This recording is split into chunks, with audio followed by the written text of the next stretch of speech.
نحمده ونصلي على رسوله الكريم اما بعد فاعوذ بالله من الشيطان الرجيم بسم الله الرحمن الرحيم رب اشرح لي صدري ويسر لي امري واحلل عقدة من لساني يفقهوا قولي۔ سورۃ المائدہ آیت نمبر 54 سے 56 تک، 54 سے 56۔ شروع اللہ کے نام سے جو بے انتہا مہربان نہایت رحم فرمانے والا ہے۔ اے لوگو جو ایمان لائے ہو، اگر تم میں سے کوئی اپنے دین سے پھرتا ہے تو پھر جائے، اللہ اور بہت سے ایسے لوگ پیدا کر دے گا جو اللہ کو محبوب ہوں گے اور اللہ ان کو محبوب ہوگا، جو مومنوں پر نرم اور کفار پر سخت ہوں گے، جو اللہ کی راہ میں جد و جہد کریں گے اور کسی ملامت کرنے والے کی ملامت سے نہ ڈریں گے۔ یہ اللہ کا فضل ہے، جسے چاہتا ہے عطا کرتا ہے۔ اللہ وسیع ذرائع کا مالک ہے اور سب کچھ جانتا ہے۔ تمہارے دوست تو حقیقت میں صرف اللہ اور اللہ کا رسول اور وہ اہل ایمان ہیں جو نماز قائم کرتے ہیں، زکوٰۃ دیتے ہیں اور اللہ کے آگے جھکنے والے ہیں، اور جو اللہ اور اس کے رسول اور اہل ایمان کو اپنا رفیق بنا لے، اسے معلوم ہو کہ اللہ کی جماعت ہی غالب رہنے والی ہے۔ یا ایھا الذین آمنوا، اے لوگو جو ایمان لائے ہو، جو ایمان کا دعویٰ کرتے ہو، من یرتد منکم عن دینہ، جو بھی تم میں سے پھر گیا اپنے دین سے، جس نے بھی اپنے دین سے روگردانی کی، تو اللہ کو اس کی کوئی پرواہ نہیں۔ ایمان لانے کے بعد اگر اس نے دین سے کوئی دلچسپی ظاہر نہ کی، بلکہ دین کا راستہ مشکل سمجھ کر اس نے چھوڑ دیا، یا دین کا طریقہ ترک کر دیا، یا دین کے لیے کوئی قربانی نہ کی، یا دین کی خدمت کے لیے اس کے دل میں کوئی جذبہ نہ ہوا، یا دین اس کی پرائرٹی نہ ہوئی، تو اللہ کو اس کی کوئی پرواہ نہیں۔ اللہ اپنی مخلوق میں سے کچھ اور لوگوں کو لے آئے گا۔ فسوف یأتی اللہ بقوم، تو ان قریب اللہ ایک ایسی قوم کو لے آئے گا، یحبہم ویحبونہ، جو اللہ کو محبوب ہوں گے اور اللہ ان کو محبوب ہوگا، وہ اللہ کو پیارے ہوں گے اور اللہ ان کو پیارا ہوگا۔ اللہ کو بندوں کی ضرورت نہیں، نہ اللہ کا دین کسی انسان کا محتاج ہے۔ اگر کوئی کسی طرح بھی اس کے دین کی کوئی خدمت کر رہا ہے تو اس میں صرف اس کا اپنا ہی فائدہ ہے، وہ اللہ پر اور اللہ کی مخلوق پر کوئی احسان نہیں کر رہا۔ اور اگر کوئی ایسا سمجھتا ہے تو وہ دراصل خود کو دھوکہ دے رہا ہے، خود نقصان میں ہے۔ اللہ کو ایسے لوگوں کی کوئی ضرورت نہیں۔ اور اگر کوئی شخص یہ سمجھتا ہے کہ اگر اس نے دین کا کام نہ کیا تو دین کا کام ہوگا ہی نہیں، وہ انڈسپینسیبل ہے، تو یہ بھی اس کی بھول ہے۔ کوئی بھی ایسا نہیں جو انڈسپینسیبل ہو، ناگزیر ہو، جس کے بغیر دین کا کام نہ چلے۔ 1400 سال سے دین پھلتا پھولتا چلا رہا ہے، باقی ہے، قائم ہے، دائم ہے۔ اللہ ایسے لوگ پیدا کر سکتا ہے جو اللہ کو محبوب ہوں، اللہ ان سے محبت رکھتا ہو۔ اور اللہ کیسے لوگوں سے محبت رکھتا ہے؟ جو اللہ سے محبت رکھتے ہیں، جن کے اندر خاص کوالٹیز ہیں، جو اللہ کی ذات کو ہر چیز پر مقدم رکھتے ہیں، جن کے دلوں میں اللہ کی عظمت اور بڑائی گھر کر گئی ہے، جو حنیف مسلمہ ہیں، جو خدا رخ ہیں، جو ہر چیز سے بڑھ کر اپنے رب کو چاہتے ہیں۔ والذین آمنوا اشد حبا للہ۔ اور پھر کیسے نہیں ہو سکتا کہ جو اللہ سے محبت رکھتا ہو اللہ اس سے محبت نہ رکھے؟ لیکن اس کی پہچان کیا ہے کہ واقعی اللہ ان سے محبت رکھتا ہے اور وہ اللہ سے محبت رکھتے ہیں؟ اس کی پہچان ہے اذلۃ علی المؤمنین، وہ مومنوں پر بہت نرم ہیں۔ اذلہ ذلیل کی جمع ہے، نرم، متواضع، نرم خو، نرم مزاج، فرما بردار۔ اذلۃ علی المؤمنین، مومنوں کے معاملے میں بہت ہی نرم ہیں، اپنے ساتھیوں کے لیے بہت نرم مزاج ہیں، متواضع ہیں۔ اعزۃ علی الکافرین، اعزہ عزیز کی جمع ہے، شدید ہیں، زبردست ہیں، عزت والے ہیں۔ یہاں اعزہ بد اخلاق کے معنی میں نہیں ہے یا جنگجو کے معنی میں نہیں ہے۔ عزیز کا معنی ہوتا ہے عزت والا، ناقابل شکست۔ یہ ذلیل کا اپوزٹ ہے، یعنی فرم۔ عزتنا علی الکافرین، تو گویا اللہ سے محبت کرنے والے لازمی طور پر ان سب سے محبت رکھتے ہیں جو اللہ سے محبت کرنے والے ہیں۔ یہ نہیں ہو سکتا کہ کوئی شخص اللہ کی محبت کا دعویٰ تو کرے اور پھر وہ سنگ دل بھی ہو، سخت دل بھی ہو، دوسروں کے لیے اس کے دل میں نرمی نہ ہو، محبت نہ ہو، تواضع نہ ہو، اور وہ پھر تکبر سے خالی نہ ہو۔ جو اللہ کی بڑائی کو واقعی مان لیتا ہے وہ ذات کی بڑائی کے خول سے باہر آ جاتا ہے۔ جب ساری تعریف اللہ کے لیے ہے تو پھر وہ اپنی تعریف حاصل کرنے کے لیے کام نہیں کیا کرتا، یہ صرف وہ کام نہیں کرتا جس سے اس کو بڑائی کی غذا ملے، پھر وہ اللہ کے دین کی خاطر بڑی بڑی قربانیاں بھی دے سکتا ہے اور چھوٹے سے چھوٹا کام بھی کر سکتا ہے، معمولی سے معمولی کام کرنے کو بھی تیار ہو جاتا ہے، اور اسی کا نام جہاد ہے۔ یجاہدون فی سبیل اللہ، وہ اللہ کے راستے میں جہاد کرنے والے ہیں، جد و جہد کرنے والے ہیں، کوشش کرنے والے ہیں، انتھک محنت کرنے والے ہیں، اور یہ کوشش اتنی مسلسل کوشش ہے کہ کوئی چیز اس کے راستے میں رکاوٹ بنتی ہی نہیں، نہ کسی تعریف کرنے والے کی تعریف اور نہ کسی تنقید کرنے والے کی تنقید اور نہ کسی مخالفت کرنے والے کی مخالفت۔ اسی لیے ساتھ ہی فرمایا وَلَا يَخَافُونَ لَوْمَةَ لَائِمٍ، وہ کسی ملامت کرنے والے کی ملامت سے نہیں ڈرتے اور ڈر کر اپنا کام چھوڑ نہیں دیتے۔ جس کام کو انہوں نے حق جانا، ضرورت سمجھا، اسے کرتے چلے گئے ہر قیمت پر، ہر حال میں۔ ذالک فضل اللہ، یہ ہے اللہ کا فضل، یؤتیہ من یشاء، وہ جس کو چاہتا ہے عطا کرتا ہے، اور وہ کس کو عطا کرتا ہے؟ جو خود بھی اپنے لیے کچھ چاہے۔ واللہ واسع علیم، اور اللہ وسعت والا ہے، علم والا ہے، اس کو سب پتا ہے کہ کون کس چیز کا مستحق ہے، کس کو کیسا فضل دینا چاہیے، کون کس فضل کا مستحق ہے، کس پر کیا انعام و اکرام ہونا چاہیے۔ اس لیے اس کا یہ فضل ہر ایک کے لیے نہیں، اس کا یہ فضل انہی کے لیے ہے جو ڈیزرو کرتے ہیں۔ انما ولیکم اللہ، بے شک تمہارا دوست تو اللہ ہے، وَرَسُولُهُ، اور اس کا رسول۔ یعنی مخالفتیں ہوں، مشکلات ہوں تو پھر رجوع کس کی طرف؟ اللہ کی طرف، اور پھر رہنمائی اس کے رسول سے، اور ساتھ والذین آمنوا، ایمان والوں کا۔ کون ایمان والے؟ الذین یقیمون الصلاۃ، جو خود اللہ کے آگے جھکنے والے ہیں، جو نماز قائم کرنے والے، ان کی سب سے بڑی پہچان یہی ہے۔ وَیُؤْتُونَ الزَّکَاۃ، اور وہ زکوٰۃ ادا کرنے والے ہیں، دوسروں کے ساتھ اپنی نعمت شیئر کر سکتے ہیں، دوسروں کے خیر خواہ ہیں۔ وَهُمْ رَاكِعُونَ، اور وہ رکوع کرنے والے ہیں۔ دوبارہ پھر وہی صفت کہ ان کے اندر تکبر نہیں، عاجزی ہے، جھکاؤ ہے، اللہ کے آگے بھی جھکنے والے ہیں اور بندوں کے لیے بھی کندھے جھکا کر رکھنے والے ہیں۔ وَمَن يَتَوَلَّ اللَّهَ وَرَسُولَهُ، اور جو کوئی اللہ اور اس کے رسول کو دوست بنائے گا، والذین آمنوا، اور ایمان والوں سے دوستی رکھے گا، فإن حزب اللہ هم الغالبون، تو بے شک اللہ کی جماعت ہی غالب آنے والی ہے۔ کامیابی اور غلبہ ایسے ہی لوگوں کے لیے ہے کہ جو اللہ تعالیٰ کا حکم ہر حال میں مانے، رسول اللہ صلی اللہ علیہ وسلم کی سنت پر ہر حال میں عمل کرنے والے ہوں، اور اختلاف کے باوجود اہل ایمان کا ساتھ دینے والے ہوں، کیونکہ اہل ایمان سے دوستی ہو نہیں سکتی جب تک کہ ان کی طرف سے پہنچنے والی ناموافق، ناخوشگوار باتوں پر برداشت کی صلاحیت نہ ہو، اختلاف کے باوجود جب تک اتحاد کی صفت نہ ہو۔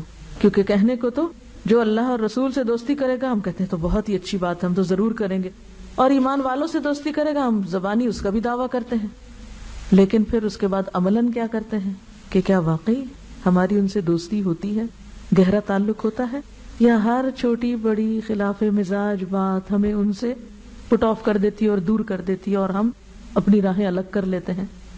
ایسے ہی لوگ پھر غالب کہاں سے آئیں گے؟ یاد رکھیے کہ آج دنیا میں اگر مسلمانوں کو غلبہ حاصل نہیں تو اس کی بنیادی وجہ بھی یہی ہے کہ ان کی دوستی اور محبت اور تعلق کے معیار بدل گئے ہیں۔ آج اللہ کی رسی کو مضبوط تھامنے کی بجائے، اللہ کے رسول صلی اللہ علیہ وسلم سے اپنا تعلق مضبوط کرنے کی بجائے، اہل ایمان کے ساتھ اتحاد اور اتفاق قائم کرنے کی بجائے، مشکلات میں، تکلیفوں میں مدد کے لیے نظریں دوسروں کی طرف جاتی، اپنوں سے دشمنی ہے اور غیروں سے دوستی ہے۔ ایسے لوگ غالب کہاں سے ہو سکتے ہیں؟ یا ایھا الذین آمنوا من یرتد منکم، یرتد، ارتد یرتد سے مرتد اور ارتداد کا لفظ آپ نے عام طور پر سنا ہوگا. یہ لفظ ہے رے دال دال سے رد کر دینا، ریجیکٹ کر دینا. ایک تو اس کا بہت عام معنی ہے کہ اسلام کو بحیثیت دین کے رد کر دینا، ریجیکٹ کر دینا اور زبان سے اس کا اظہار کر دینا، اور اسلام کو چھوڑ کر کفر کی طرف، کسی اور دین کی طرف جھک جانا اور اس طرف مائل ہو جانا، یعنی دین اسلام کو رد کر کے کسی اور دین کو اختیار کر لینا. ایک تو یہ معنی ہے، اور اس میں زبان کی ڈکلیریشن اور عملی صورتحال دونوں چیزیں ہیں. لیکن ایک اور بھی قسم ہے لوگوں کی، وَمِنَ النَّاسِ مَن يَقُولُ آمَنَّا بِاللَّهِ وَبِالْيَوْمِ الْآخِرِ وَمَا هُمْ بِمُؤْمِنِينَ، جو زبان سے تو کہتے ہیں ہم ایمان لائے باللہ وبالیوم الآخر، لیکن ایمان کے تقاضے پورے نہیں کرتے، اس لیے اللہ تعالیٰ ان کو مومن نہیں مانتے. وما ہم بمومنین. تو یہ دوسری طرح کا ارتداد کیا ہے کہ خود کو مسلمان بھی ظاہر کرنا، اسلام کے دائرے کے اندر بھی رہنا، نام بھی مسلمانوں والا رکھ لینا، لیکن عملاً اسلام کے کسی اصول پر، کسی طریقے پر کوئی استقامت اختیار نہ کرنا. اور خاص طور پر دین کی خدمت کو اگر ہم لیں، من یرتد منکم عن دینہ، یعنی دین بحیثیت دین چھوڑنا ایک معنی، اور دوسرا دین کو اپنی عملی زندگی میں اختیار نہ کرنا اور دین کے تقاضوں کو پورا نہ کرنا، اور قربانی کی سطح پر دین نہ لینا، زبانی سطح پر لینا، قربانی کی سطح پر نہ لینا. یہ جملہ لکھ لیجئے، بہت سی چیز واضح ہو جائے گی. دین کو صرف زبانی کلامی لینا، جب دین کے لیے قربانی کا وقت آئے تو قربانی نہ دینا، اس وقت دین سے منہ موڑ لینا. دیکھیے آپ ذرا غور کیجئے کہ اللہ تعالیٰ یا ایھا الذین آمنوا کہہ کے پکار رہے ہیں آپ کو، ٹھیک ہے نا؟ یعنی یہ کسی اور کی بات نہیں ہو رہی، یہ کس کی بات ہو رہی؟ میری اور آپ کی بات ہو رہی.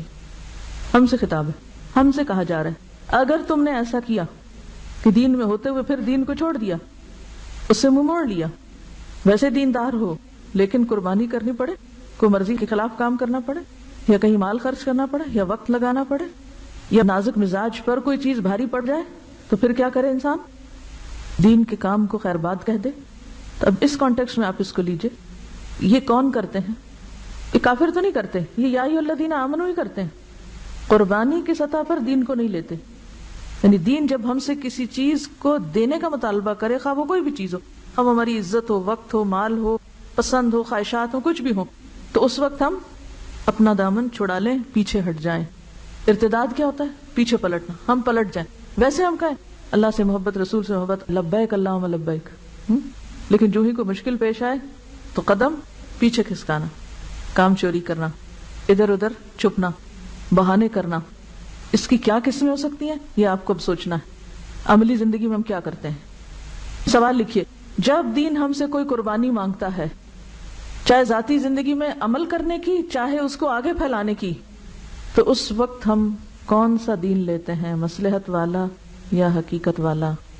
فَسَوْفَ يَأْتِ اللَّهُ بِقَوْمٍ، اگر تو تم قربانی کے وقت بھاگتے ہو، چھوڑ جاتے ہو، مشکل وقت میں بے وفائی کرتے ہو، تو پھر اللہ تعالیٰ کو تمہاری کوئی ضرورت نہیں. تم تو پھر خس و خاشاک کی طرح ہو جو سیلاب کے اوپر بہتا چلا جاتا ہے اور اس کا کوئی بھی مقام نہیں ہوتا، کہیں اس کا کوئی جماؤ نہیں ہوتا. پھر تو تم ریت کے ذرات کی طرح ہو کہ جو ہر ہوا کے جھونکے کے ساتھ اڑ جائیں. ایسے لوگوں کی اللہ کو پھر ضرورت نہیں، کیونکہ اللہ کے دین کے کام کے لیے، اللہ کے دین کی نمائندگی کے لیے کس چیز کی ضرورت ہے؟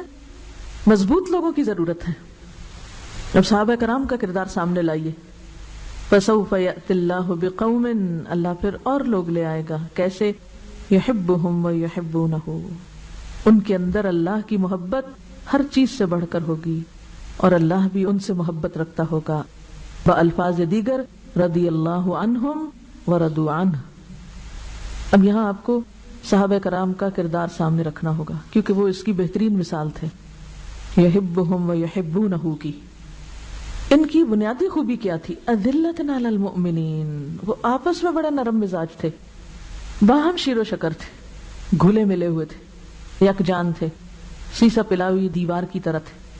کأنہم بنیان مرصوص تھے، ایک جسم کی طرح تھے، اسی لیے ان کے اندر غیر معمولی طاقت پیدا ہو گئی تھی اور انہوں نے بڑے سے بڑے مشکل مرحلے آسانی سے پار کر لیے تھے۔ صحیح بخاری میں آتا ہے رسول اللہ صلی اللہ علیہ وسلم نے فرمایا لا یرحم اللہ من عبادہ الا الرحماء، اللہ اپنے بندوں میں سے صرف انہی پہ رحم کرتا ہے جو خود رحم کرنے والے ہوں، یعنی محبت انسان کے اندر باہم رحمت اور ایک دوسرے کی خیرخواہی کا جذبہ پیدا کرتی ہے۔ اب آپ دیکھیے کہ یہاں صحابہ کرام کے باہمی تعلقات کو ایک خوبصورت معاشرے کی تصویر کشی کی جا رہی ہے کہ وہ کیا ہے، اذلۃ علی المؤمنین، سب ایک دوسرے کے لیے نرم ہے، ادھر بھی جھکاؤ ہے، ادھر بھی جھکاؤ ہے، ادھر بھی جھکاؤ ہے، ادھر بھی جھکاؤ۔ ایک ایسے گروہ کا تصور ذہن میں لائیے کہ جو باہم ایک دوسرے کے لیے نرم ہے، اور کچھ ایسے لوگوں کو ذہن میں لائیے کہ کوئی کسی کی سننے کو تیار نہیں، ہر ایک دوسرے کے سامنے سیسا پلائی ہوئی دیوار کی طرح کہ جس میں کوئی رکھنا نہیں ہو سکتا، جس میں کوئی لچک نہیں ہو سکتی، جس میں کوئی جھکاؤ نہیں ہو سکتا، کوئی کسی کی سننے کو تیار نہیں۔ تو یہ دو مختلف طرح کے کلچر ہیں نا۔ اسی لیے آپ صلی اللہ علیہ وسلم نے فرمایا جو شخص نرمی سے محروم رہا وہ ہر بھلائی سے محروم رہا۔ آپ نے حضرت عائشہ سے فرمایا اے عائشہ اللہ نرم ہے، نرمی کو پسند کرتا ہے، وہ نرمی پر وہ چیز دیتا ہے جسے وہ سختی پہ نہیں دیتا اور نہ ہی کسی اور چیز پہ دیتا ہے۔ یہ حدیث دوبارہ سنیے، اللہ نرم ہے، نرمی کو پسند کرتا ہے، نرمی پر وہ چیز دیتا ہے جو سختی پر نہیں دیتا اور نہ ہی کسی اور چیز پر دیتا ہے۔ ایسی چیز سختی تو کیا کسی بھی اور طریقے سے حاصل نہیں کی جا سکتی، نہ کسی مال و دولت سے، نہ ہی کسی اور چیز سے۔ آپ روپے پیسے سے سونا چاندی تو خرید سکتے ہیں، کسی انسان کا دل خرید سکتے نہیں لے سکتے۔ وہ کس سے ملے گا؟ نرمی سے۔ تو گویا کسی چیز کو حاصل کرنے کے لیے سب سے بڑا ہتھیار کیا ہے؟ نرمی۔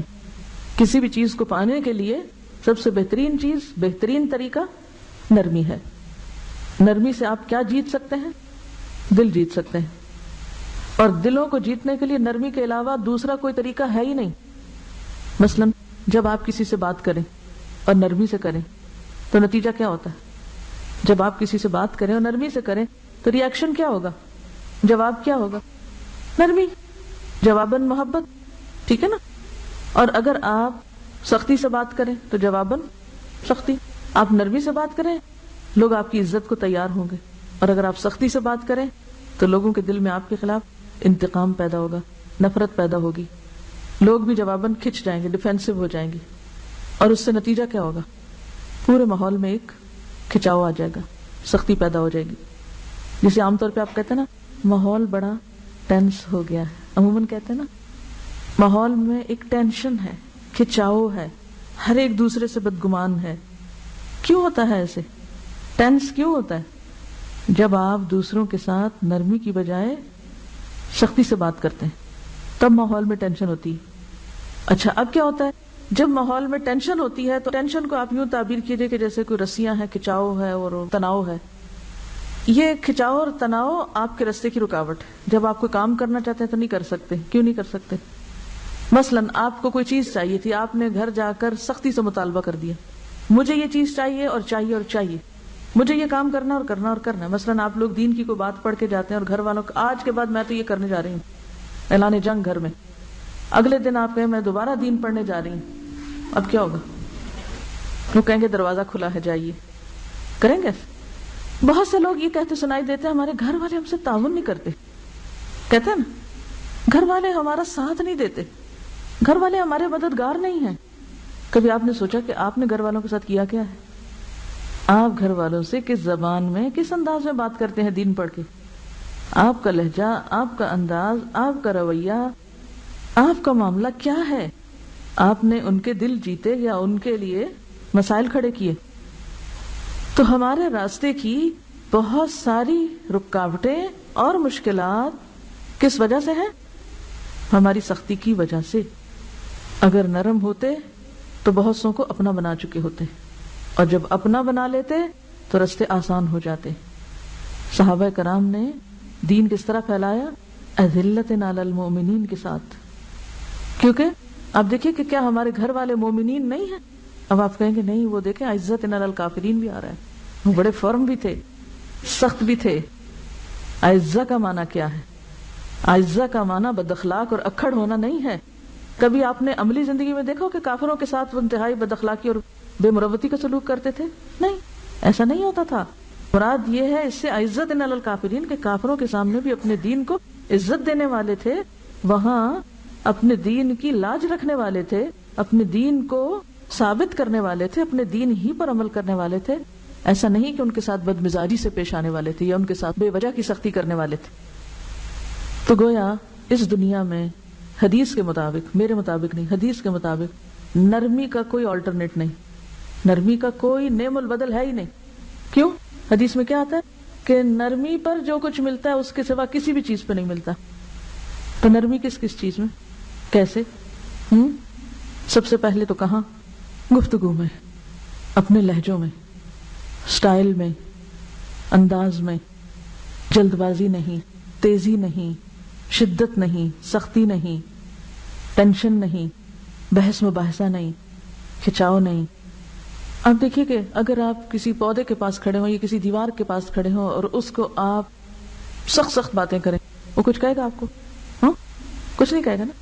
لیکن اگر آپ کسی انسان کے سامنے کھڑے ہو کر وہی باتیں دہرائیں، کیا ہوگا؟ کوئی ری ایکشن ہوگا؟ وہ اس سے دگنی سنائے گا آپ کو۔ فرق کیا ہے ایک دروازے میں اور ایک انسان میں؟ دروازہ لکڑی کا ہے اور انسان زندہ انسان ہے، اس کا دل دماغ ہے۔ لیکن جب ہم معاملہ کرتے ہیں انسانوں سے تو یہ نہیں سوچتے کہ یہ انسان ہے، کیا سوچ کے معاملہ کرتے ہیں؟ گویا یہ لکڑی کا دروازہ ہے۔ نتیجہ کیا نکلتا ہے؟ دروازے نے تو آپ کو کچھ نہیں کہا، آپ نے زور سے بھی پٹخا، اس سے تو آپ بچ بھی جائیں گے، وہ پیچھے نہیں آئے گا۔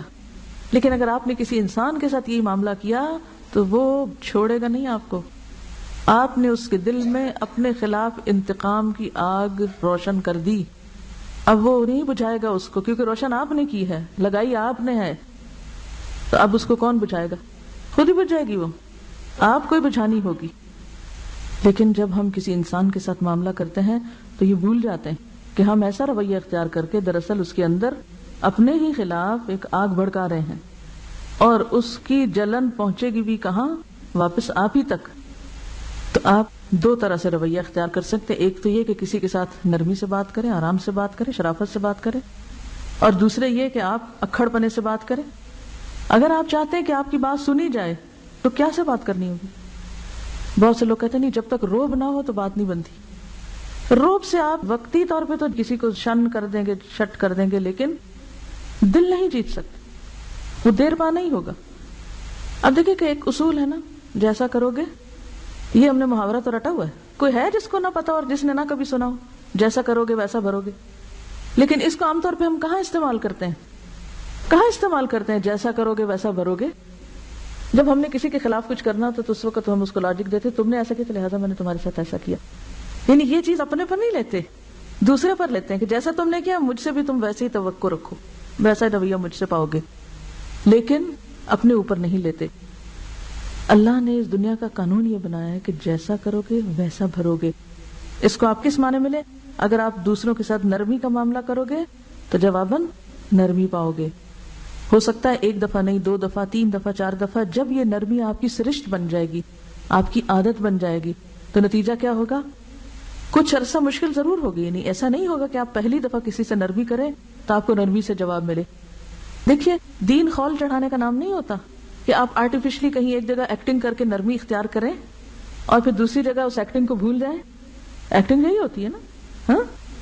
تو کوئی بھی چیز جب آپ اس کا خول اپنے اوپر چڑھا کے صرف ایک وقتی طور پر مجبوری بے کسی کے عالم میں کہیں بھیگی بلی بن جائیں، اور جہاں آپ کو ذرا سی بھی کچھ اپنی طاقت استعمال کرنے کا موقع ملے وہاں ساری شرافت بھول جائیں، تو اس کا نام نرمی نہیں ہوتا۔ مجبوری کا نام نرمی نہیں ہے کہ مجبوری سے آپ کو کہیں کچھ کرنا پڑ گیا تو آپ کہیں کہ اب ہم نرم ہو جائیں۔ نرمی کیا ہے؟ نرمی ایک مزاجی کیفیت ہے کہ جو آپ کی شخصیت کا ایک حصہ بن جاتی ہے، آپ کے اندر بلینڈ ہو جاتی ہے۔ آپ کہیں بھی ہوں، بڑے سے معاملہ کر رہے ہیں یا چھوٹے سے کر رہے ہیں، برابر والے سے کر رہے ہیں، کسی دوست سے کر رہے ہیں، حتیٰ کہ کسی دشمن سے کر رہے ہیں، تو جب تک یہ آپ کے اندر نہیں آئے گی تو اس وقت تک دوسروں سے بھی آپ کو نہیں ملے گی۔ اچھا، آپ کسی سے نفرت کریں، جواب میں کیا ملنا چاہیے آپ کو؟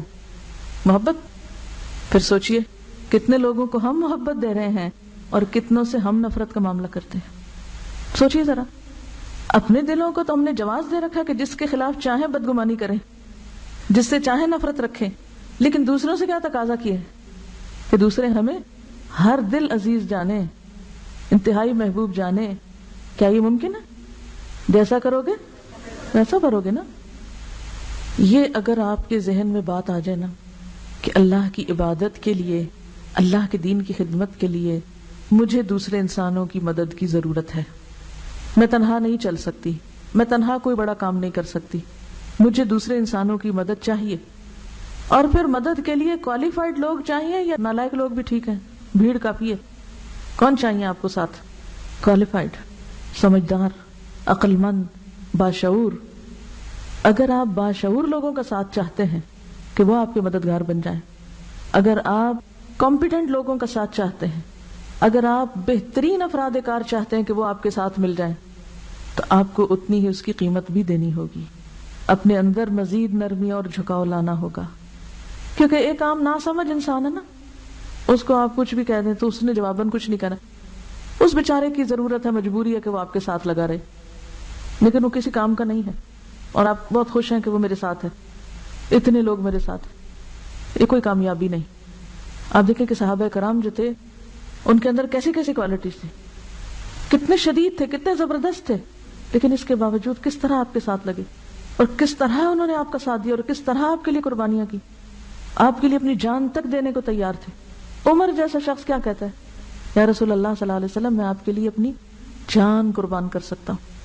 یہ کوئی معمولی شخص کا کہنا نہیں ہے کہ کوئی ایک مسکین سا شخص جس کے پاس اور کوئی کام نہیں, جس کی اپنی جان کی کوئی ویلیو قیمت نہیں, وہ آپ کے کہے کہ میں آپ کو اپنی جان دینے لگا ہوں.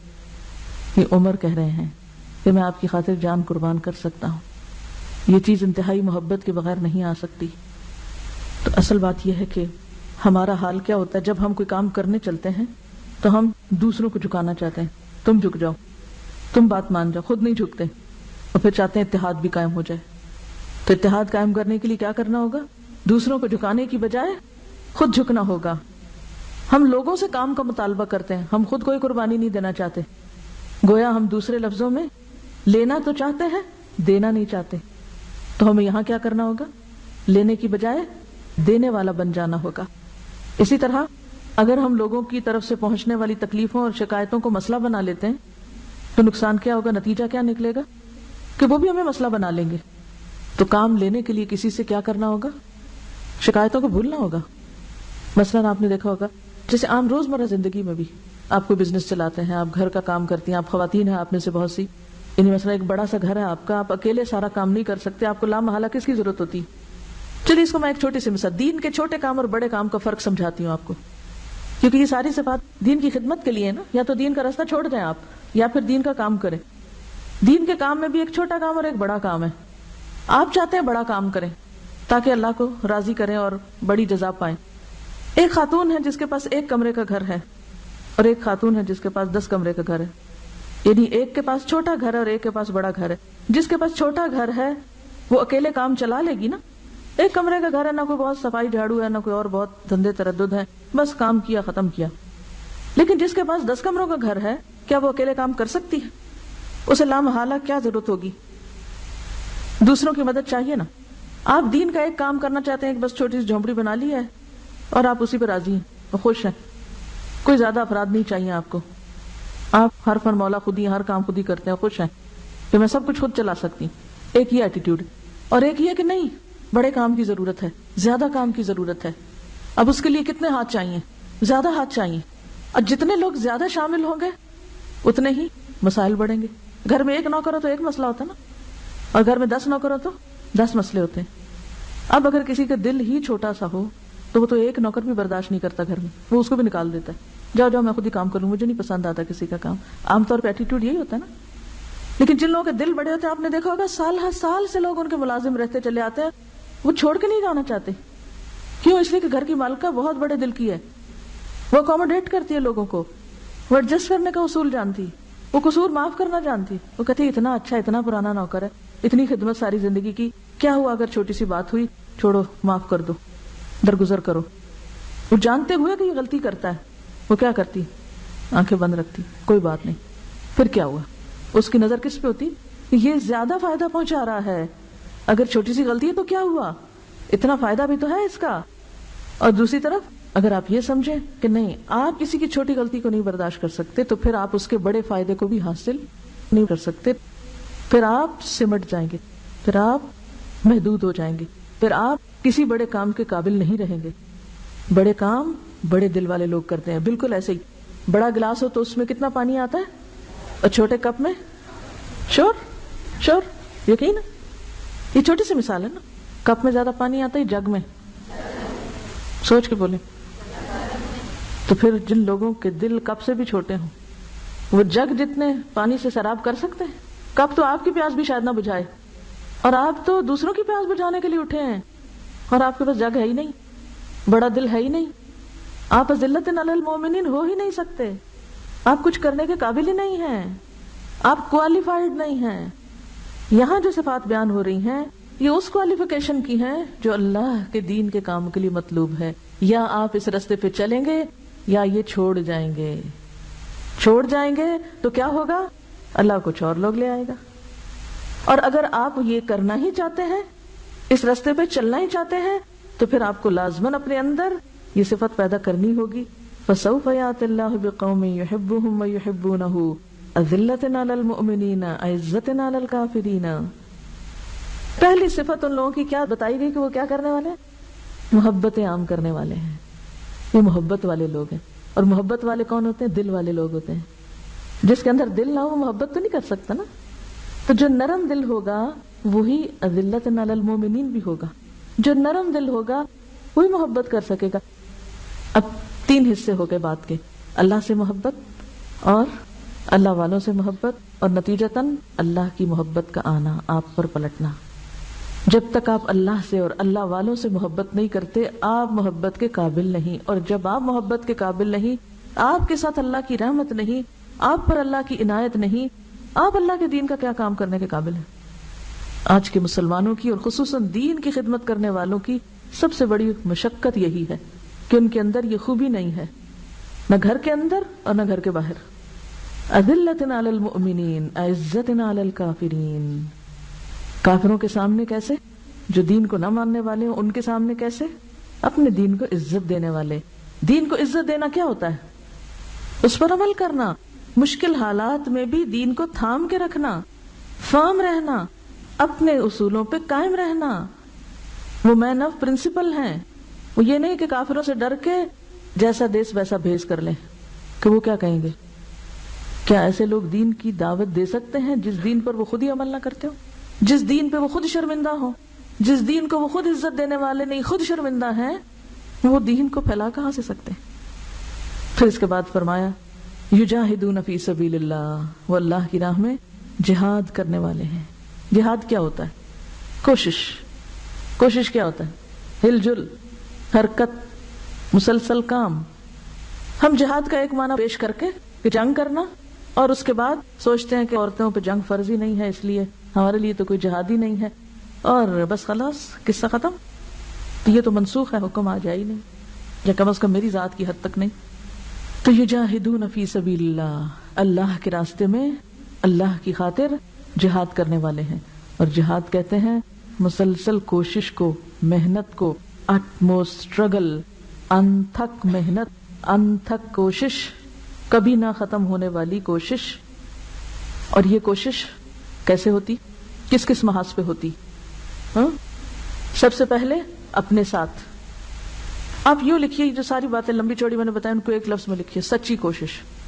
جہاد کیا ہے؟ سچی کوشش، جسے واقعی کوشش کہا جائے، جسے واقعی محنت کہا جائے. سب سے پہلے اپنے ساتھ.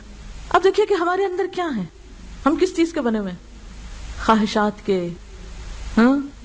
زین للناس حب الشہوات، شہوات کی محبت، دنیا کی محبت، بہت سی چیزوں کی محبتوں میں ہم گھرے ہوئے ہیں. اب کیا ہوتا ہے؟ وہ محبتیں ہمیں اپنی طرف کھینچتی ہیں، کبھی برائی کی طرف کھینچتی، کبھی غلط چیز کی طرف کھینچتی. تو جب ہم اپنے آپ کو روک رہے ہوتے ہیں، کھینچ رہے ہوتے ہیں، خود کو غلط چیز سے بچانے کی کوشش، نیکی پر جمنے کی کوشش، صحیح طریقے کو اختیار کرنے کی کوشش، یہ سب کیا ہے؟ نفس کا جہاد ہے. کہ ہر وہ چیز جو نفس کو مرغوب ہے، پسندیدہ ہے، محبوب ہے، اگر وہ چیز انسان کو برائی کی طرف لے جانے والی ہے، اللہ کی نافرمانی کی طرف لے جانے والی ہے، تو ہمیں اس کے مقابلے میں کیا کرنا ہے؟ رک جانا ہے۔ پھر کبھی کیا ہوتا ہے، ہمارے آس پاس کے لوگ، ہمارے دوست، رشتہ دار، ہمارے پیارے، وہ ہمیں برائی کی طرف لے جاتے ہیں، کبھی تو ہمارا اپنا ہی دل اور کبھی اور لوگوں کا پریشر۔ ایسے وقت میں دباؤ کو قبول نہ کرنا، عزت علی الکافرین، دباؤ قبول نہ کرنا۔ عزہ کون ہوتے ہیں؟ جو اتنے استقامت والے ہوتے ہیں کہ دباؤ نہیں قبول کرتے، پریشر نہیں لیتے دوسروں کا، وہ کیا کرتے ہیں ایسے موقع پر بھی استقامت جم کے رہتے ہیں، یعنی ان کے رویے میں، اخلاق میں نہیں بدتمیزی آتی۔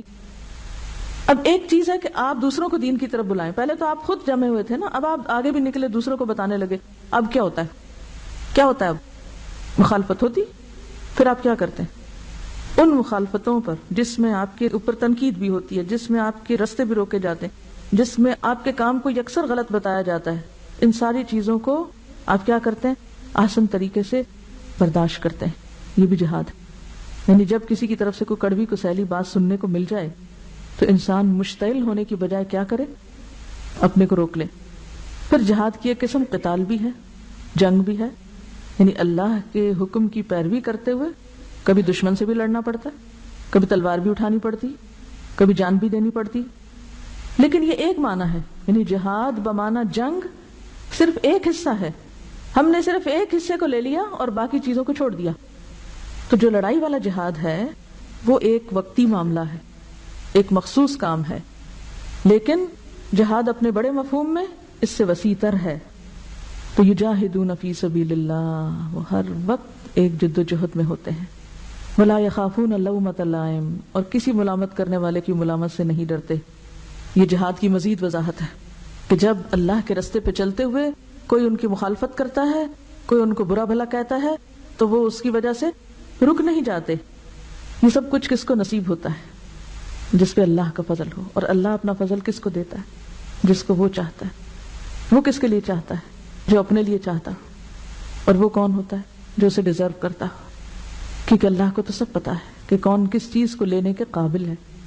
دیکھیے، عام روزمرہ زندگی میں بحیثیت ایک ماں کے، کیا آپ اپنے بچوں کو ہر وہ چیز دے دیتے ہیں جو وہ آپ سے مانگتے ہیں؟ کیوں نہیں دیتے؟ وجہ نہ دینے کی۔ آپ کا بچہ چاہتا ہے آپ اس کو 1000 روپے دے دیں، آپ کے پاس ہیں بھی، آپ کو بچے سے محبت بھی بہت ہے، لیکن آپ نہیں دے رہے، کیوں؟ وہ اس قابل نہیں، ابھی 1000 روپے کا خرچ کرنا نہیں جانتا، یہ دیا تو یہ نقصان کر بیٹھے گا، مس یوز کرے گا۔ اسی طرح اس مثال سے آپ سمجھ سکتے ہیں کہ اللہ تعالیٰ اپنے مومن بندوں سے محبت بھی کرتا ہے، لیکن کچھ انعامات ان کو نہیں دیتا۔ کیوں؟ وہ بھی ڈیزرو نہیں کرتے، وہ بھی ان کو اٹھانے کے قابل نہیں، لینے کی صلاحیت ہی نہیں۔ تو جتنا جتنا ہم میں اسٹیمنا بڑھتا جائے گا، جتنا جتنا ہماری تڑپ اور پیاس بڑھتی جائے گی، جتنی ہماری طلب زیادہ ہوگی، جتنے کے ہم اہل ہوں گے، اتنی نعمت اللہ ہم کو اور دے دے گا۔ تو کمی اس کے ہاں نہیں ہے، کمی کہاں ہے؟ ہم میں ہے کہ ہم اہل نہیں، ان صفات کے حامل نہیں، یہ کوالٹیز نہیں ہیں انڈیویجول لیول پر اور اجتماعی لیول پر، ان کوالٹیز سے خالی ہیں۔ یہاں میرا سوال ایک یہ ہے کہ آپس میں نرم ہونے کا کیا مطلب ہے کہ کیا ہم دوسروں کی غلطی دیکھتے ہوئے انہیں اس سے باز نہ رکھیں، روکیں نہیں؟ کوئی سیدھا کرے، الٹا کرے، سفید کرے، سیاہ کرے، ہر چیز پہ شاباش دیا کرے؟ ہاں، کیا صحابہ کرام آپس میں اسی طرح نرم دل تھے؟ پھر کیا کرتے تھے؟ وہ وتواصوا بالحق کیا کرتے تھے، حق کے معاملے میں کبھی بھی وہ مصلحت پرستی کا شکار نہیں ہوئے تھے۔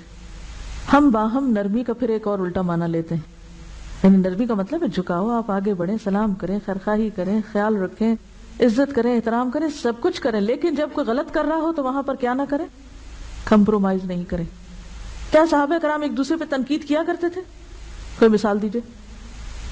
حضرت عمر رضی اللہ تعالیٰ عنہ ممبر پر تھے، انہوں نے عورتوں کے مہر کو محدود کرنے کی بات کی، تو ایک عورت پیچھے سے کھڑی ہو گئی اور اس نے دلیل دی کہ اللہ تعالیٰ فرماتے ہیں کہ اگر تم میں سے کسی ایک نے اپنی بیوی کو ڈھیروں مال دے رکھا ہو تو تم واپس نہیں لے سکتے۔ تو عمر، جب اللہ نے یہ اجازت دی ہے ایک مرد کو کہ وہ ڈھیر مال اپنی بیوی کو دے سکتا ہے، تو تم کیسے محدود کر سکتے؟ اب کیا اس واقعے کو یہ کہا جائے کہ نہیں وہ تو ایک دوسرے کے لیے نرم ہی نہیں تھے؟ اور ایک عورت نے، ایک بڑھیا نے عمر کی بےعزتی کر دی. یہ بےعزتی نہیں ہوتی. وہ چھوٹی چھوٹی بات کو شکایت نہیں بنا لیتے اور ایک انا کا مسئلہ نہیں بنا لیتے. وہ بھی نیک نیتی سے بات کر رہے تھے اور وہ بھی نیک نیتی سے اصلاح کر رہی تھی. لہذا باہم کوئی ناراضگی، کوئی رنجش، کوئی دل میں بات ایسی آئی نہیں. عمر نے فوراً برملا اعتراف کیا. اخطأ عمر و اصابت امرأة. عمر نے خطا کی، عورت نے درست بات کی. اعتراف فوراً اپنی غلطی کا برسر محفل. لا یخافون لومۃ لائم. اگر کوئی ان پہ تنقید کرے تو بھڑک نہیں اٹھتے، دلوں میں گرج نہیں پال لیتے. آج ہم اتنے چھوٹے دل کے ہیں کہ اگر ہمیں کوئی کسی غلطی پر روک دے تو ہم اتنے چھوئی ہوئی ہیں، عرصوں نہیں بھولتے، جلتے کوڑتے رہتے ہیں، گرہ لگا کے بیٹھ جاتے ہیں، روتے دھوتے ہیں. کہنا ہی تھا اس کو تو کہیں بار کہہ دیتی، الگ کہہ دیتی، یہاں کیوں کہا؟ ان کے اندر یہ مزاج کیوں تھا، یہ اخلاق کیوں تھا؟ ایک عورت تنقید کر رہی ہے، عمر اعتراف کر رہے ہیں، ساری بھیڑ میں، مجمع میں کوئی مائنڈ نہیں کر رہا. کیوں؟ کیا چیز تھی؟ ایک سنگل فیکٹر، رات کی بڑائی نہیں تھی نا. وہ بھی اخلاص سے بات کر رہے ہیں، وہ بھی معاشرے کی اصلاح چاہتے ہیں، کیونکہ لوگوں نے بڑے بڑے مہر دینے کو اپنی عزت کا مسئلہ بنا لیا تھا، کیونکہ بیچ میں ذات نہیں تھی. ہم ہر چیز میں بیچ میں ذات انوالو کر لیتے ہیں، اس کو اپنی ذات پہ لے آتے ہیں. اس نے اگر بات کی ہے تو یہ میرے خلاف کی، یہ میرے اوپر کی ہے. اتحاد کی راہ میں، ٹیم ورک کے راستے میں بہت بڑی رکاوٹ کہ اگر کوئی نیک نیتی سے بھی کوئی مشورہ دے دے تو اس کو ہم اپنے خلاف لے لیتے ہیں اور عموماً مشورہ قبول نہیں کرنا چاہتے. عموماً کسی دوسرے کی رائے کو جگہ ہی نہیں دیتے، کسی کو تنقید کا موقع ہی نہیں دیتے، کسی کو اصلاح کی گنجائش ہی نہیں دیتے، کیونکہ اس کو ہم اپنے خلاف لے لیتے ہیں اور فوراً معذرتیں، عذر اور اس کی صفائی پیش کرنا شروع کر دیتے ہیں. لہٰذا اصل کام تو پیچھے رہ جاتا ہے اور ہم آپس میں ایک دوسرے سے ٹکرانے لگتے ہیں. ذات کو مسئلہ کون بناتا ہے؟ ذاتی عزت بےزتی کون بہت اہم بنا لیتا ہے؟ کون اس کو بہت زیادہ اہمیت دیتا ہے؟ ہاں، جو اپنی ذات کی بڑائی کے لیے نکلتا ہے. غزوہ تبوک کے موقع پر دیکھیے منافقین کا طرز عمل کیا تھا. وہ ایک معذرتیں کر رہا تھا آ کے اور اپنی ذات کی صفائیاں پیش کر رہا تھا، اور جو سچے تھے انہوں نے کوئی ذات کی صفائی نہیں کی، انہوں نے اپنی غلطی کا اعتراف کر لیا، کیونکہ ذات تو نہیں نہ تھی وہاں، وہ تو آخرت تھی. کوئی شاگرد استاد کو کہہ دے کہ میں آپ کی اس بات سے اتفاق نہیں کرتا، یا استاد اگر شاگرد کو کہہ دے کہ میں تمہاری اس بات سے اتفاق نہیں کرتا، تو عموماً ہم لوگوں کا اخلاق کیا ہے، نتیجہ کیا نکلتا، اس کا رزلٹ کیا ہوتا ہے؟ آئندہ دونوں ایک دوسرے کی شکل نہیں دیکھتے، کیونکہ دونوں ذات کے لیے جمع ہوئے ہیں. اس کی بھی ذات کو ٹھیس پہنچ گئی، اس کی بھی پہنچ گئی، وہ بھی روتا چلا گیا، وہ بھی روتا وہ ادھر چلا گیا، اور دین کا کام چراہے پر رہ گیا. بڑے خوبصورت جذبوں سے نکلے تھے گھر سے. یہی ہو رہا نا ہمارے دینی مجلسوں میں اور دینی حلقوں میں. اور جب تک لا یخافون لومۃ لائم کی صفت نہ ہو، آپ دین کے کام کے قابل نہیں ہیں. آپ کچے برتن ہیں جس کی ہنا ہر تھوڑی سی ٹھوکر سے ٹوٹ جاتی. کچا برتن ایسے ٹوٹتا ہے نا، تھوڑے سے ٹھوکر لگنے کی دیر ہے، لیکن پکا برتن جو آگ سے بھٹی سے نکل چکا ہو وہ چھوٹے موٹے ٹھکور سے نہیں ٹوٹتا ہوتا. تو نیک نیتی کے ساتھ تنقید کی جائے، بدتمیزی نہ کی جائے، بد اخلاقی نہ کی جائے. آپ ایک دوسرے کو دلیل سے غلط ثابت کر سکتے ہیں اور دوسرا اس کا اعتراف بھی کر سکتا ہے یا اپنی مزید دلیل پیش کر سکتا ہے، لیکن وہ ایک دوسرے کو چھوڑتے نہیں ہوتے، ایک دوسرے کو کاٹتے نہیں. بات پر تنقید ہوتی ہے، کام پر ہوتی ہے، نہ کہ ذات پر. ہم لوگ کام پہ تو کسی کی تنقید کرنا جانتے نہیں، ذاتیات پہ فوراً اتر آتے ہیں. اور جب کسی کے کام میں ہمیں کوئی خرابی نظر نہیں آتی تو ہم فوراً کیا ڈھونڈنے لگتے ہیں؟ ذاتی عیب. اور ذاتی عیب دوسرے کے اچھالنے لگتے ہیں. وہ دیکھو بیٹھتا کیسے ہے، وہ کھڑا کیسے ہوتا ہے، وہ یہ کیسے کرتا ہے، وہ کیسے کرتا ہے، وہ اس کے ساتھ کے لوگ کیسے کرتے ہیں. فوراً یہ باتیں شروع کر دیتے ہیں. ہماری تنقید اور ان لوگوں کی تنقید میں فرق کیا تھا؟ کام اور ذات کا، یا بات اور ذات کا. اچھا، کرنے والے بھی یہی کرتے ہیں اور لینے والے بھی کیا کرتے ہیں؟ لینے والے بھی اس کو ذات پہ ہی لیتے ہیں. یعنی اگر کسی نے آپ کی رائے سے خلاف کوئی بات کہہ دی تو آپ نے اس کو کیسے لیا؟ اپنے خلاف لے لیا.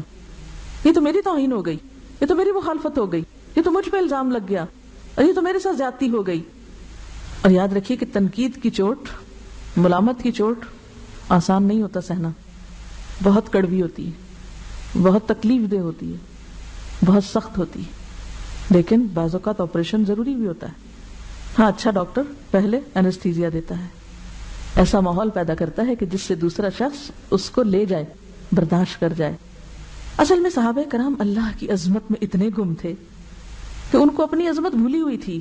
کہ ہم بھی کوئی چیز ہیں، اور ہم اپنی ذات کی عظمتوں میں اتنے کھوئے ہوئے ہیں کہ ہمیں اللہ کی عظمت اور اللہ کے دین کی بڑائی بھولی ہوئی ہے۔ تو پھر ایسے لوگ جو ذاتی عظمتوں میں گم ہوں، وہ اللہ کے دین کو بڑا کیسے کر سکتے ہیں؟ اللہ کے دین کی خدمت کیسے کر سکتے ہیں؟ کر سکتے نہیں کر سکتے۔ جہاں آپ یہ سمجھے کہ آپ کی ذاتی مفاد پہ زد پڑنے لگی ہے، آپ فوراً اس شخص کو کاٹ پھینکیں، تو پھر کیا ہوگا؟ کبھی بہتری نہیں ہو سکتی، کبھی اصلاح نہیں ہو سکتی، کبھی ترقی ہو ہی نہیں سکتی۔ فتح مکہ کے موقع پر آپ نے عام معافی کا اعلان کیا، نتیجہ کیا ہوا؟ سب لوگ مسلمان ہوئے۔ اصل میں یہ ہے کہ یہ دنیا کمپٹیشن کی دنیا ہے۔ جو شخص غصے، جھنجھلاہٹ اور ہر چیز کو نیگیٹو رنگ میں دیکھتا ہے، ہر چھوٹی بڑی تنقید کو، کسی کی کسی بات کو اپنی بےزتی اور رنا کا مسئلہ بنا لیتا ہے، کبھی بھی کامیاب نہیں ہو سکتا۔ حضرت عمر نے جب حضرت خالد بن ولید کو معزول کیا، تو خالد بن ولید کون تھے کہ جن سے ایک جنگ بھی جو نہیں ہارے تھے، اتنے کمپیٹنٹ تھے، لیکن اس کے باوجود انہیں جب معزول کیا گیا تو وہ فوراً اپنی جگہ چھوڑ کر پیچھے سپاہیوں کی صف میں جا کھڑے ہوئے، اور لوگ ان سے جب آئے بھی کچھ بات کرنے تو انہوں نے موقع ہی نہیں دیا کہ نہیں، میں اس موضوع پہ گفتگو ہی نہیں کرنا چاہتا۔ ہم یہ سب پڑھتے پڑھاتے تو ہیں، لیکن جب ہمارے اوپر کوئی ایسی چیز آتی ہے تو اس وقت ہمارا رویہ کیا ہوتا ہے؟ ہم عام طور پر کن کن باتوں سے اوفینڈ ہوتے ہیں، ہم عام طور پر کن کن چیزوں کو انا کا مسئلہ بنا لیتے ہیں اور پھر دین ہی کو چھوڑ جاتے ہیں۔ ہم کسی کی غلطی دیکھ کر اس انسان سے نفرت شروع کر دیتے ہیں، اس غلطی سے نفرت نہیں کرتے۔ بعض اوقات عمر کو مسئلہ بنا لیتے ہیں، اگر عمر میں کوئی چھوٹا ہمیں کوئی بات بتائے تو ہم اس کو قبول کرنے کو تیار نہیں ہوتے، مقام مرتبے میں، علم میں، کسی بھی طرح۔ لیکن اصل بات یہی یاد رکھیے کہ جتنا بڑا دل ہوگا اتنا بڑا کام کریں گے، اور جتنا چھوٹا دل ہوگا اتنا ہی چھوٹا کام، اور قیامت کے دن پھر اجر بھی ویسا ہی۔ ایک سوال اپنے لیے لکھیے، کیا کسی کی تنقید میرا سکون درہم برہم کر دیتی ہے؟ کوئی ناخوشگوار بات سن کر میرا رویہ کیا ہوتا ہے؟ اس شخص کے ساتھ میرا رویہ کیا ہوتا ہے جو مجھ سے کوئی ناخوشگوار بات کر دے، میری مرضی کے خلاف، یا مجھ پر تنقید کر دے؟ دیکھیے، اگر آپ نے اپنے آس پاس صرف یس سر اور میاں مٹھو قسم کے لوگ رکھے جو آپ کی ہاں میں ہاں ملائیں، جو آپ کہیں وہی کہتے جائیں، تو اس سے ترقی کی رفتار رک جاتی ہے، کیونکہ سب ایک ہی طرح سوچتے ہیں، کوئی نئی بات تو سامنے آتی نہیں، کوئی بڑا کام تو ہو ہی نہیں پاتا۔ یعنی آپ قابل لوگوں کو چھوڑ کر ان لوگوں کو سلیکٹ کر رہے ہیں جو یس سر کی پالیسی پہ عمل کرتے ہیں، نتیجہ کیا ہوگا؟ منافقانہ ماحول جنم لے گا، کھوکھلا کردار آس پاس ہوگا۔ کیوں؟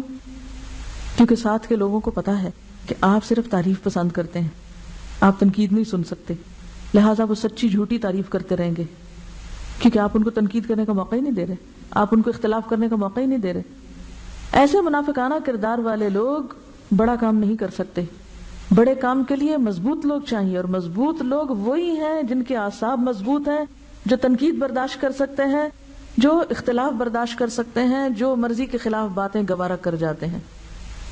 عام طور پر ہمارا ذاتی اخلاق کوئی چیز نہیں ہوتا، ہم دوسروں کے رویے دیکھ کر اپنا اخلاق بناتے ہیں، جیسا کوئی ہمارے سے کرتا ہے ہم ویسے ہی اس کے ساتھ کرنا شروع کر دیتے ہیں۔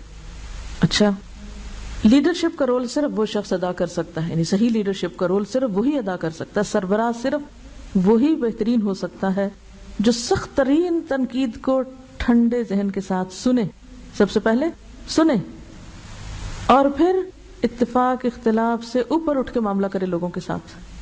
یعنی وہ شخص لیڈرشپ کے لائق ہی نہیں، وہ شخص لوگوں کی رہنمائی کے قابل ہی نہیں، وہ شخص معلم ہو ہی نہیں سکتا، وہ شخص دین کا خادم بن ہی نہیں سکتا، وہ شخص دین کی مدد کرنے والا ہو ہی نہیں سکتا جو تنقید نہیں سن سکتا، یا تنقید کرنے والوں سے محبت نہیں کر سکتا، یا تنقید کرنے والوں کو ساتھ لے کے نہیں چل سکتا۔ طاقتور ٹیم کیسے لوگوں سے ہوگی؟ خوش آمدی لوگوں سے طاقتور ٹیم بنتی ہے یا تنقید کرنے والوں سے؟ تنقید کرنے والوں سے۔ کیوں کہتے ہیں حضرت عمر لولا ابی بکر لہلک عمر؟ ابو بکر نہ ہوتے عمر ہلاک ہو چکے ہوتے، کیونکہ وہ ان کو روکنے والے تھے، پکڑنے والے تھے۔ آپ صلی اللہ علیہ وسلم کی وفات کے موقع پر کیا کردار تھا حضرت ابو بکر کا؟ آج اس کردار کی ضرورت ہے، یہ کردار پیدا ہوگا تو دین کا کام ہوگا، ورنہ نہیں ہو سکتا۔ اب اپنے آپ کو سوچیے، اپنے اپنی جگہ پر سوچیے، آپ کی ٹیم میں کون کون لوگ شامل ہیں، آپ کے مددگاروں میں کون کون ہے، آپ کی یس مین کرنے والے لوگ یا وہ بھی جو ذرا مختلف رائے رکھتے ہوں۔ اپنے ساتھیوں کو دیکھیے، کیا آپ نے ارد گرد صرف تعریفیں کرنے والے لوگ اکٹھے کر رکھے ہیں، یا صرف دوست اکٹھے کر رکھے ہیں، یا مخالف بھی ساتھ لے کے چل رہے ہیں؟ کوئی بھی ٹیم، چاہے آپ کسی برانچ میں کام کرتی ہیں یا کہیں کسی گھر میں آپ رہ کے کچھ کر رہی ہیں، کسی بھی محاذ پر آپ اکیلے تو نہیں کر سکتی نا دین کا کام، یا کر سکتی؟ جو اکیلا کر رہا ہے وہ بھی گڑبڑ کر رہا ہے، کیونکہ یہ کام اکیلے ہونے کا ہے ہی نہیں۔ دین کی تعلیم، دین کی خدمت، دین کی تبلیغ کا کام اکیلوں کا کام نہیں ہے، یہ اجتماعی کام ہے، یہ ٹیم ورک کے ساتھ وجود میں آتا ہے۔ اپنی ٹیم کا جائزہ لیجیے، آپ کی ٹیم میں کون ہے، آپ کس کس کو ساتھ لے کے چل سکتے ہیں۔ کیا ایسا تو نہیں کہ جو شخص ہمارے کام پہ تھوڑی سی تنقید کر دے ہم اس سے بچ بچ کے رہنا شروع کر دیں، یا ہم اس کو الگ پھینکنا شروع کر دیں؟ سوچئے، اپنا جائزہ لیجئے۔ اور پھر اس کے بعد آپ دیکھیے ایک اور معیار دے دیا گیا دوستی کا، انما ولیکم اللہ، اللہ کی دوستی، ورسولہ، اور اس کے رسول کی دوستی، والذین آمنوا، اور ایمان والوں کی۔ کون ہے وہ؟ الذین یقیمون الصلاۃ، جو نمازوں میں اچھے ہیں، ویؤتون الزکوٰۃ، جو مال خرچ کرنے والے ہیں، وہم راکعون، جھکے ہوئے عاجز متواضع لوگ، ومن یتول اللہ ورسولہ والذین آمنوا فإن حزب اللہ هم الغالبون۔ جن کی ٹیم ان پر مشتمل ہوگی، جس ٹیم کے اندر اللہ کی محبت ہوگی، جس ٹیم کے اندر رسول اللہ صلی اللہ علیہ وسلم کی سنت ہوگی، جس ٹیم کے اندر خدا ترس لوگ اور جھکنے والے موجود ہوں گے، ایک دوسرے کی سننے والے لوگ موجود ہوں گے، ایسے ہی لوگ پھر غالب آ جائیں گے۔ اور اگر آپ غالب نہیں آ رہے تو اس کا مطلب یہ ہے کہ آپ ان صفات سے خالی ہیں۔ ہم سب کیا چاہتے ہیں؟ ہمارا دین غالب ہو، دین کو کامیابی ہو، ہمیں کامیابی ہو، چاہتے ہیں نا؟ یہ ہم سب ترقی کریں، دین ترقی کرے، مسلمان ترقی۔ ہم سے مراد میں نہیں ہے، مراد یہ کہ امت مسلمہ یا مسلمان جو ہیں وہ غالب ہوں۔ چاہتے ہیں اس وقت غالب نہیں ہے، مسلمان اس وقت غالب نہیں ہیں۔ کیوں نہیں ہیں؟ ان کے اندر یہ صفات نہیں ہیں۔ اصل میں ہم یہ بھول گئے ہیں کہ ترقی کا راستہ، کامیابی کا راستہ، بلندی کا راستہ، غالب ہونے کا راستہ سہل اور ہموار راستہ نہیں۔ یہ دنیا کیا ہے؟ آزمائش کا جنگل، کانٹوں بھرا جنگل۔ ہم اس کو کس طرح لینا چاہتے ہیں؟ اسموتھ راستہ تو ہم چلنے کو تیار ہیں، اور اگر وہ اونچا نیچا ہو تو ہم نہیں چل سکتے، ہم بیٹھ رہے ہیں۔ تو غلبے کی منزل اور ترقی کا راستہ کیسا راستہ ہے؟ اونچ نیچ والا، نہ ہموار، نہ پسندیدہ، نہ گوار، نہ خوشگوار چیزوں سے بھرا ہوا۔ اس پہ کون چل سکتا ہے؟ جس کے دل میں اللہ کی محبت، ذاتی بڑائی کا احساس نہ ہو، جو مسلسل کوشش کرے، اور جو کسی بھی کڑوی کو سیلی تنقید والی بات کو برا نہ مانے۔ جو لوگ چھوٹے دل کے ہوں، چھوٹی چھوٹی بات کو مسئلہ بنا لیں، شکایتیں لے کے بیٹھ جائیں، شکایتی مزاج کے ہوں، وہ یہ نہیں کام کر سکتے۔ معمولی باتوں میں الجھ جائیں، ذرا سی چیز سے ڈسٹریکٹ ہو جائیں، ذرا سی چیز کو مصیبت بنا لیں اپنے لیے، پریشان ہو جائیں، ہر چیز میں اٹک کے رہ جائیں، اسے پھر رونا دھونا مچا دیں۔ ذرا سی مشکل آئی، یہاں سے ذرا سی ٹھکر لگی، ذرا کسی نے کچھ کہہ دیا، کچھ چپ گیا، اب کیا ہے؟ وہ وہیں بیٹھ گئے ہیں۔ پھر اب وہ مزاج سے باہر آئیں گے کسی وقت تو پھر دین کی خدمت فرمائیں گے۔ ابھی تو موڈ ہی نہیں رہا۔ ہم تو اتنے سینسٹیو ہیں، اتنے حساس ہیں، اور سب اپنی ذات کے معاملے میں، کہ چھوٹی چھوٹی بات ہمیں دوسروں کی بری لگ جاتی، پھر ہم اس پہ روتے دھوتے رہتے ہیں، پھر ہم اس کو انا کا مسئلہ بنا لیتے ہیں، پھر ہم اس کو عزت نفس کا خوبصورت نام دے دیتے ہیں، اور سب کچھ چھوڑ کے بیٹھ جاتے ہیں۔ تو بات یہ ہے کہ کامیاب صرف وہ ہو سکتا ہے جو کانٹوں سے الجھے بغیر تقویٰ کا طریقہ اختیار کرتے ہوئے اپنا سفر جاری رکھے، اور اپنی یکسوئی کو، حنیف مسلمہ ہونے کو، اپنی دل جمعی کو ہر حال میں برقرار رکھے۔ کوئی تنقید اس کے دل کا سکون درہم برہم نہ کرے، کسی بھی تلخ ترین تجربے سے بے حوصلہ نہ ہو، انتہائی ناکامی سے بھی ناخوش نہ ہو، پھر بھی جم کرے۔ یہی راستہ ہے، جانا ہی ادھر ہے، دوسرا تو کوئی راستہ ہے ہی کوئی نہیں۔ وہ گر گر کر اٹھے، وہ لڑک لڑک کر بھی چلتا رہے۔ ایسے ہی لوگ اللہ کو چاہیے۔ اگر تم ایسے نہیں ہو، اللہ اور لے آئے گا، پھر اللہ کا فضل بھی نہیں پر ہوگا۔ تو کرنا کیا آپ نے؟ کوئی اصول بنائیے آج کے لیے، کوئی ریزولوشن پاس کیجئے، کوئی قرارداد پاس کیجئے۔ کیا کریں گے آج کے بعد؟ ایک تو نرمی پیدا کریں گے، اور لیکچر میرا انتہائی سخت تھا۔ آپ کہیں گے یہ آپ کس نرمی کی دعوت دے رہی ہیں اتنی سخت باتیں کر کے؟ ہاں، کیا کریں گے آج کے بعد؟ جو کریں گے وہی کہیے، جو نہیں کرنا وہ نہ کہیے. تنقید سے بھی خوش ہوا کریں، ہنس پڑا کریں، مسکرا دیا کریں. آپ صلی اللہ علیہ وسلم نے اپنی ذات کے لیے کبھی بدلہ نہیں لیا. تو آپ دیکھیں کہ ہر چیز آسان ہو جائے گی. دوسروں کی تنقید کو پازیٹیولی لیں، اپنی کمی پہ غور کریں اور اس کو پورا کرنے کی کوشش کریں، اور اس کے بعد اس سے نکل آئیں. اور کرنے کا کام یہ ہے کہ چلتے رہنا ہے. کیا آپ کا دل چاہتا ہے کہ قیامت کے دن آپ کو نبی صلی اللہ علیہ وسلم کی رفاقت میسر آئے؟ تو پھر آپ کے اندر کون سا اخلاق ہوگا کہ آپ بھی ان کے قریب ہو سکیں؟ وہی جو صحابہ کرام کا تھا. تو اللہ تعالیٰ سے دعا ہے کہ اللہ تعالیٰ ہمارے اندر یہ صفات پیدا کرے تاکہ ہم اس کے دین کے کام کے قابل ہوں، اور کل قیامت کے دن جب آپ کو منہ دکھائیں تو ہم سرخرو ہوں. سبحانک اللہم و بحمدک نشہد ان لا الہ الا انت نستغفرک و نتوب الیک. والسلام علیکم ورحمۃ اللہ وبرکاتہ.